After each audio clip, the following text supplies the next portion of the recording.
Class 10 से हैं, जितनी भी हमारी पोम्स हैं और जितने भी उनके पोइट्स हैं, सबके नाम और सबके, क्योंकि हमारे एग्जाम में कितने नंबर का आएगा, यहाँ से 1 नंबर का आएगा। क्या करने वाले हैं हम लोग, पोम्स एंड देयर पोइट्स, कौन से, क्लास 10 से जो एनसीईआरटी की बुक्स हैं, ठीक है। एग्जाम में 1 नंबर आपका रहेगा। सबसे पहली पोम कौन सी आपकी, सुनो। सेकंड पोम बताइए भैया, फायर एंड आइस से। सेकंड बताइए। थर्ड बताइए, हाउ टू, लिख लेते हैं, how to tell wild animals, wild animals. Next बताइए, a tiger in the zoo. Next, the ball poem. Next,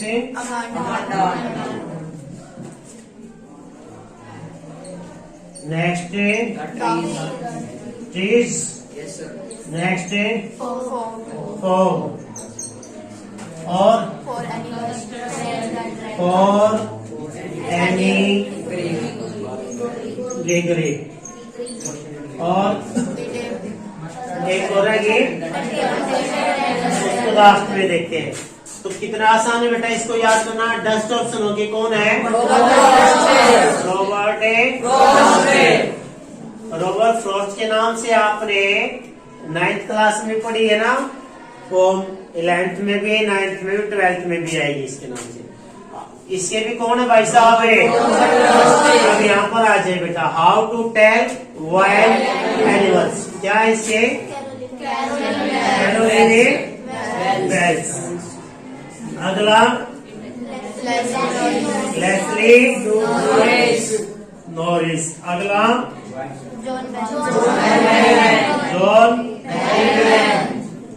John अपने बालों का क्या था, बैरी था।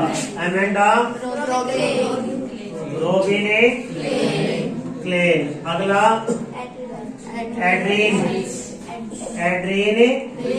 रिच। एड्रीन कोगे, कार्ल सैंडबर्ग। और ये विलियम WB ये लिख दिया। तो डस्ट ऑफ सुनो के पॉइंट कौन है आपके, फायर एंड आइस से, how to tell wild animals, zoo, ball poem, Amanda, the trees, for Anne Gregory, the कस्ट and the dragon of them. उसकी क्या होगी बेटा,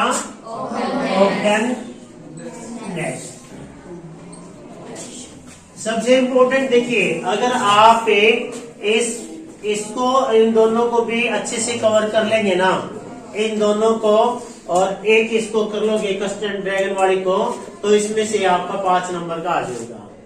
डस्ट ऑफ सुनो, फायर एंड आइस से फोक कटी हुई है, नहीं कटी हुई ना, और एक फोक से।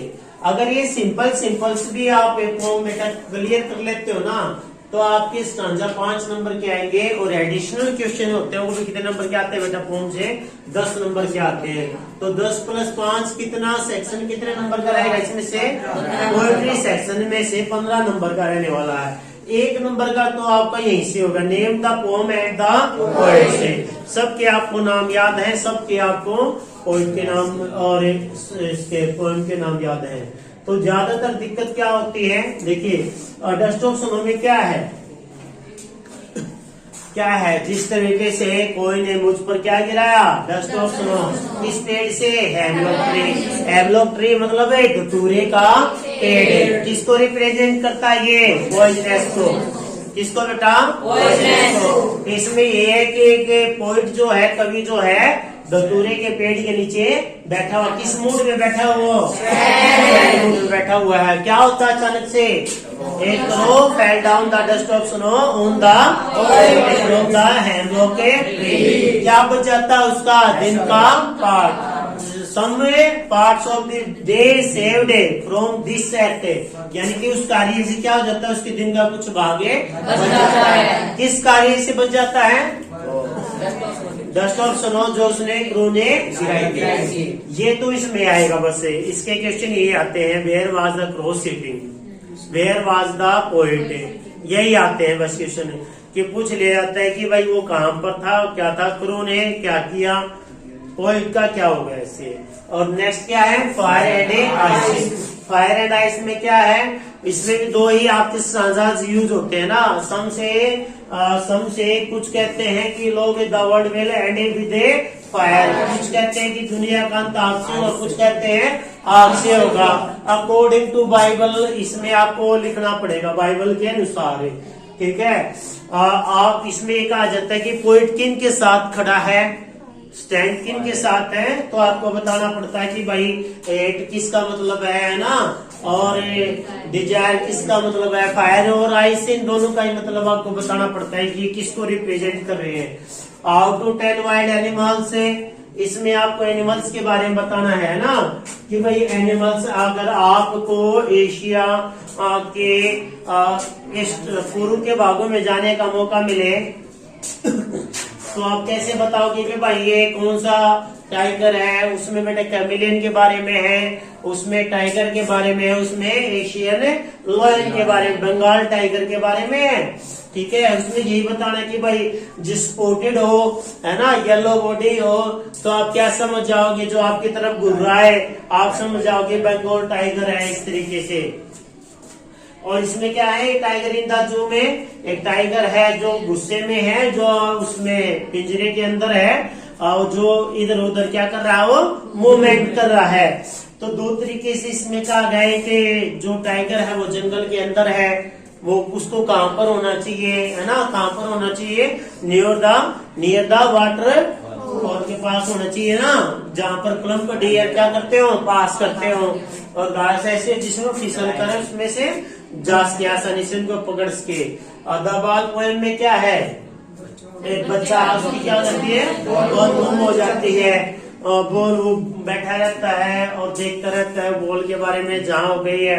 पोएम में उसके दुखों के बारे में बताता है कि इसमें दुखों के बारे में वर्णन करता है कि भाई ये तो क्या है, पार्ट है हमारी लाइफ का, सुख और दुख। तो इससे बहुत कम आता है, एमेंडा से भी आ जाता है ना, एमेंडा को क्या करने के लिए कहा जाता है, क्या नहीं करने के लिए कहा जाता है, इससे भी आपका स्टांजा जो पेपर में आ जाता है। ट्रीज के बारे में बहुत कम आता है, फोक के बारे में आ जाता है, फोक को किसकी तरह रिप्रेजेंट किया गया है, कैट की तरह, कैट की तरह। और फोर ग्रीगरी के बारे में भी हमने पढ़ लिया था इसके बारे में। और ड्रैगन वाली पोएम से भी आ जाता है, उसके चार थे, इंक ब्लिंक, कस्टर्ड एंड उनके नाम भी पूछ ले जाते। पहला स्टांजा देता है पेपर में, पहला ही कि इंक ब्लिंक मस्टर्ड कस्टर्ड कौन थे, बिल्कुल पहला ही देता है। सब जिनका मैंने देखो, इसका ही पहला देता है, इसका ही पहला देता है, इसका ही पहला देता है, और फोक का ही पहला देता है, कस्टर्ड एंड ड्रैगन वाले का ही पहला देता है। पहले स्टांजा है, अगर आपने पढ़ लिए तब भी आपके 5+10। अब आपको पता है कि हर एक में क्या क्या क्वेश्चन बनने वाले हैं, तो 15 नंबर का तो ये रहने वाला आपका पोएट्री सेक्शन से। उम्मीद है कि आप लोगों को ये आसान है, ये हो जाएंगे, है ना।